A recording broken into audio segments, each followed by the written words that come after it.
The river was dark and cold and slow. It was covered in a transparent, drifting film of ice, and the current it bore was just a little faster than the wind. I watched the canoe drift with it, slow and methodical, as it and my hope intermingled and diminished from sight. The current was a dream, a memory, and I was alone in its wake. A frigid wind blew from the north, pushing snow into drifts against the trees. I shivered uncontrollably as the canoe slid downstream under ice-choked boughs and disappeared from view between banks of black pine. The snow was cold on my cheeks, icy on my lips, and each flake had an unexpected sharpness that cut when it landed. It was bitter cold, and there was no way to stop the wind except to lie perfectly still in it, letting it pass over and through you. It was the cold that made me want to lie down beside the river and just go to sleep. I wondered how soon I would freeze to death in the bare ground. My cheeks were numb and chapped, and my nose ran intermittently into my beard. Somewhere on the other side of those frozen trees was my camp. I'd be glad to get inside it again.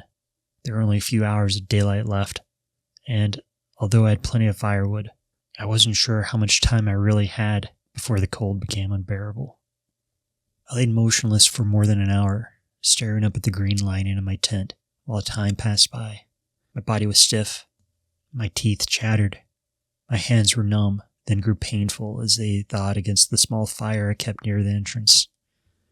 Tomorrow would come soon, but it seemed as distant as eternity to me now. The only things I really wanted to achieve were returning home safe and alive, and the more pressing matter of getting warm enough to stop shivering. It was a terrible sensation, a constant feeling of being too cold, and it had begun to grow worse with each passing hour. Worse, though, was my mind. It was a horrible thing to think. I remembered my life. I thought about all the years I had lived, and it didn't seem nearly so long as it should have been. It felt shorter when I looked into the darkness of the future. What was waiting for me? The last days of winter? The snow falling softly around my fire until it was too deep for my tired limbs to find their way over? Maybe I wouldn't make it over. Maybe I would die here on this cold night, lying near the bank of the river in a sleeping bag and wondering what life meant, if there was anything after death. But ultimately my mind returned to my own failure, the direct cause of my most recent misfortune.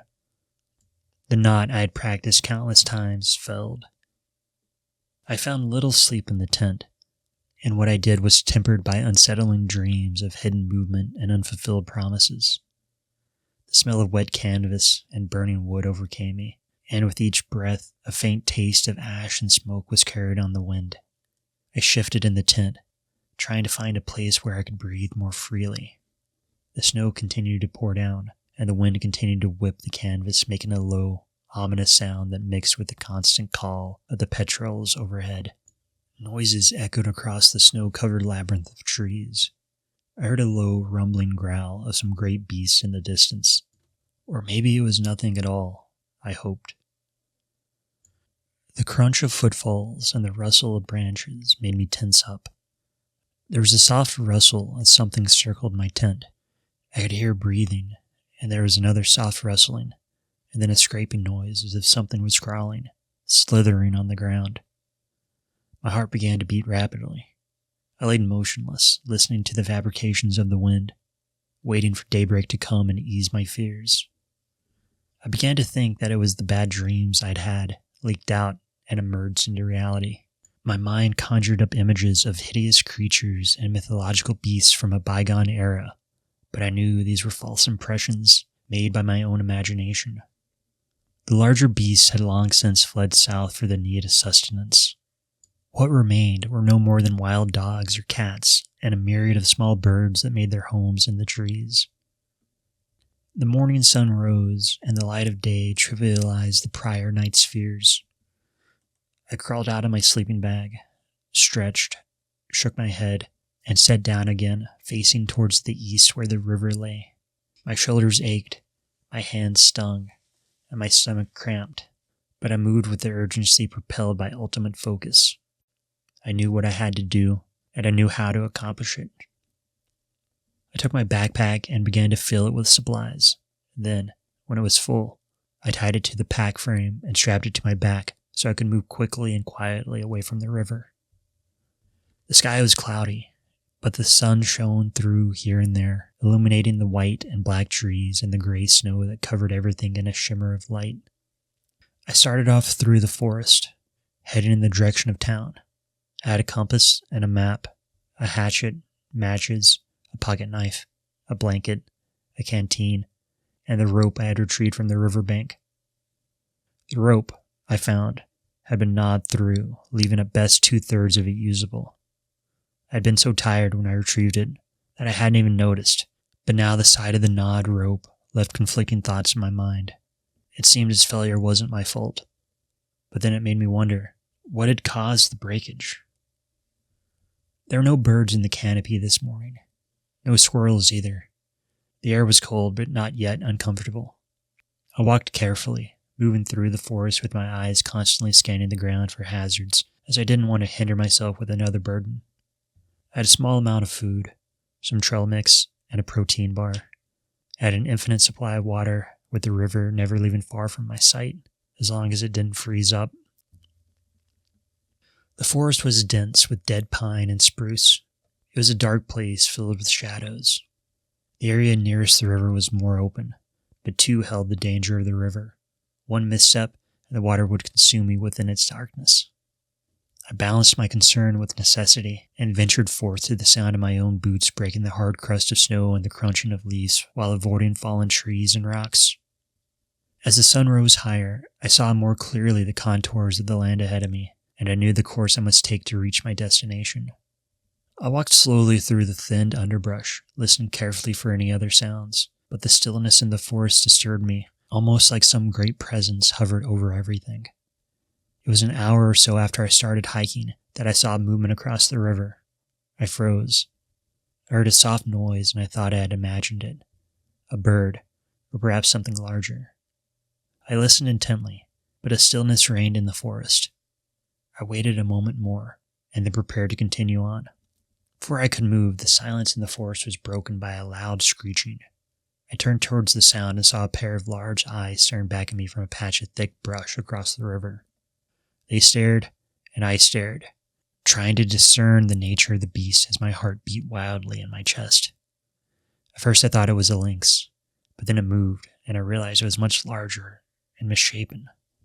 It stood up on its hind legs, rising above the brush, and I watched transfixed as it took 3 staggering steps towards the river. I stood there frozen. The thing was huge and hideous.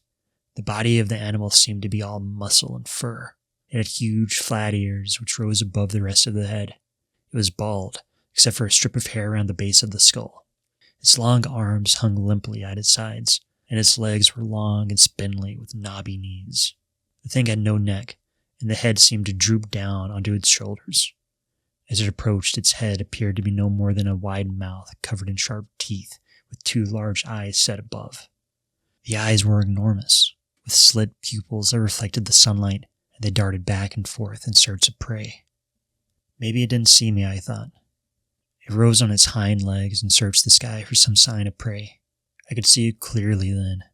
It opened its mouth in a soundless hiss and lowered its massive hairy arms to its sides. Its hands were enormous, the fingers long and curved, ending with sharp claws. Its nose, a long flat snout, flared outward as it sniffed the air, and I could see the long yellow-brown tongue lolling out. It knew. I knew it knew, or it wouldn't be long until it did. At last it caught my scent, and with a hissing screech it crashed up to all fours and slowly, methodically, headed towards me.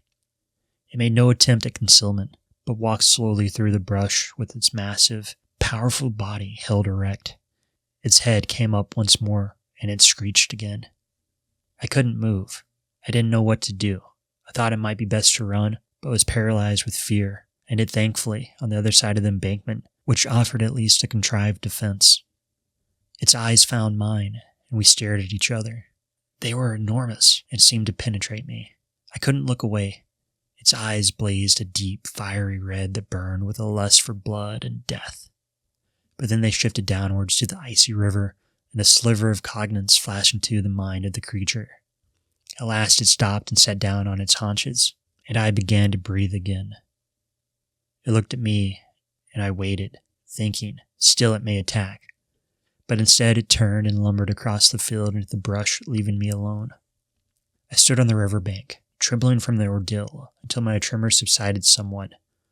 My heart was still pounding, and my breath came in short gasps. I looked down at my hands, and they were shaking as much as my heart was beating, and I, for a time, was lost in madness. When my mind returned, I found my hand tightly grasped around my hatchet. I opened my trembling hands and held them in front of my face. The hatchet fell to the ground and was instantly covered with a layer of snow. My fingers were numb and felt as if they were frozen inside my gloves. For a moment, I was unable to gain control of my movements, and instead simply shook as my strength steadily returned.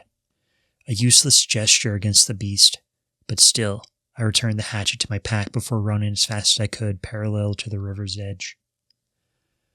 The river's width fluctuated along its current.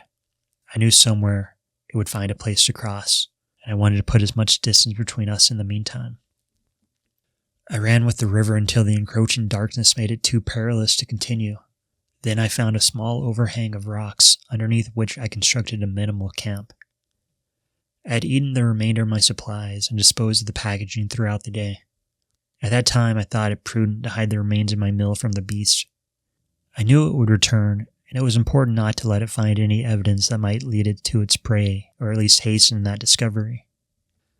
I had some knowledge of bears, and knew that if food was left out, they would track it down no matter how well hidden, and I hoped the same applied to whatever this creature was as well. But now my stomach growled, and I wondered where I might find food. Still, I didn't dare make a fire or reveal my location. I crawled into a shallow cave of boulders near a large stone that would keep the wind off while allowing me to sleep. I slept fitfully, dreaming of the great beast and waking often during the night. But each time I awoke, I saw nothing, only the darkness. Still, I wondered if it were near, if it had already caught my scent and was only taking its time or waiting for an opportunity. But dawn came without incident, and the following morning I began another push upstream.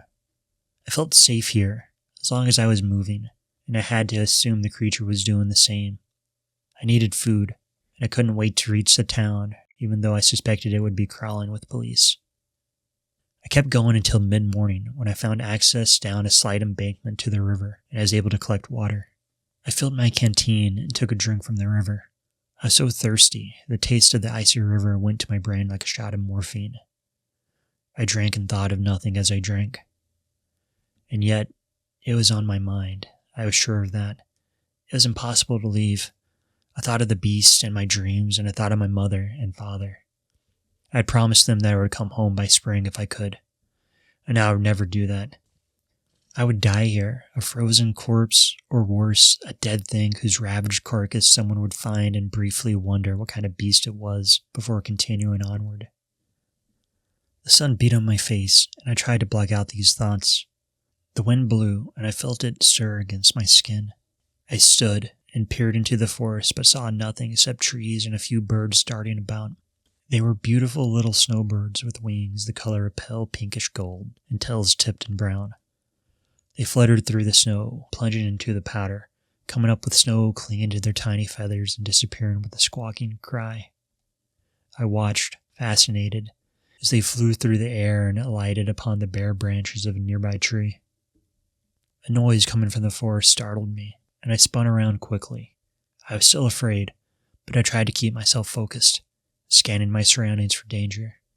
A bird squawked, and I heard the sound of a branch snapping followed by a heavy thud. I froze.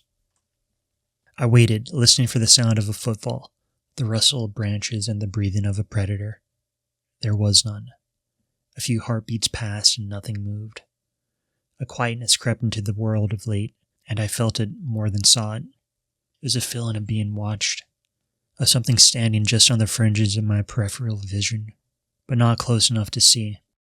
The knowledge came with the onset of a sudden sense of uneasiness that makes you long to be somewhere else. I crept towards the sound, and then stopped abruptly as movement once more caught my eye. It was slight, but I saw it. It was camouflaged in the snow, hidden. It was watching me. My heartbeat increased, and I felt lightheaded, A sense of dread filled me. It wasn't fear, I decided, just a strange, cold sense of foreboding that seemed to permeate my soul. I stared hard at the spot where I thought the beast lurked, willing it to reveal itself, to show itself to me. I was so scared, it hurt. It knew and had plans and purpose. It was playing with me. At any moment it could end this, but instead chose to stay hidden and wait and savor. It would be patient, I was sure. It could smell my dread, and that was the worst part. There was nothing I could do about it. I shivered and walked slowly back to where my gear lay in the clearing and clutched my hatchet. I turned and looked back. There was no movement. The forest was as still as a grave. The feeling of unease came back, and I hurried down the embankment towards the river. At least there it seemed hesitant of the water and would eliminate one avenue of possible assault. I was shaking. My skin felt tight and prickly, and goosebumps covered my body. The sun was low on the horizon, and I could feel a chill like a sharp knife cutting through the air. There wasn't much time left before dark. I thought of the beast and his silent, deadly stalking. It was only a matter of time. I made my way down to the water's edge and set up camp for the night. At least now I could build a fire and try to shake off some of the chill that clung to me. As I did, I looked up at the sky and the stars that appeared in the deepening blue twilight. My eyes roamed over the sky, trying to pick out familiar constellations. I could find nothing. The stars had vanished under a veil of frozen white, like a great cloud of snow that persisted. And then I saw it. I saw the first star blink into existence, and for a moment, the cold, lonely sensation in my gut began to fade slightly. I could see it. Yes, there it was. The Pleiades, the bright cluster of stars that seemed so far, yet too, now, seemed closer than the rest. I felt a moment of hope. Then it vanished into the blanket of ice, leaving a mere impression of something that was missing in its place. I collected some dead wood and built a small fire and set in front of it, letting it warm my frozen hands and feet. I was still wearing my wet clothes, and they were stiffening as the temperature began to drop. I rubbed my legs with my hands, trying to work some life back into the muscles, but it was an effort.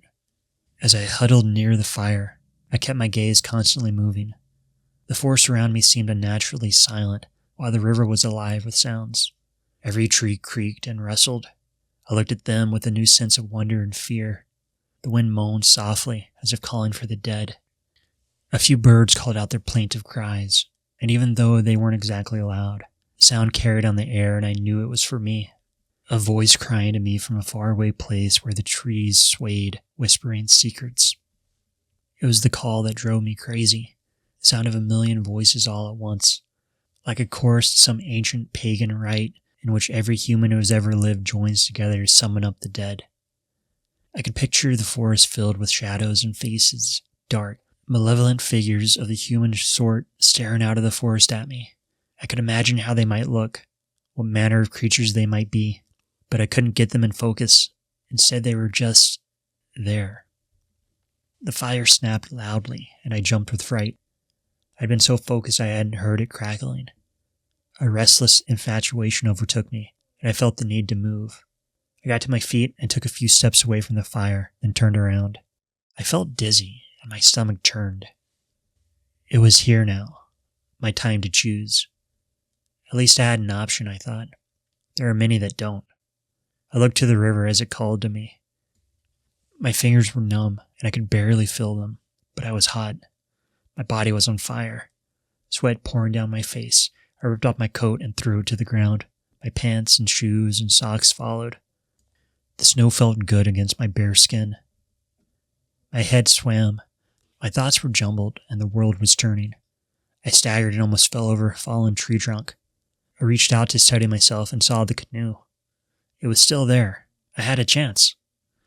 And the thought to fight faded. The thought to prevail or to lose and the revulsion of being devoured was gone. It didn't seem worth the fight anymore. The canoe was my goal. I walked to the canoe, climbed aboard, and, before the feeling of cold stole back the warmth I had won, I pushed the paddle hard into the black water. But still I was tired. I lay down in that dark and quiet boat and let sleep claim me. And I dreamt of home and warmth and love and a life lived and a lifetime of potential extinguished. And there too did the canoe ascend from the river, rising into the sky, floating high above the forested hills where the snow had fallen to thick, fluffy drifts, rising into the endless expanse that awaited above, leaving an avalanche of snow to bury everything in its wake.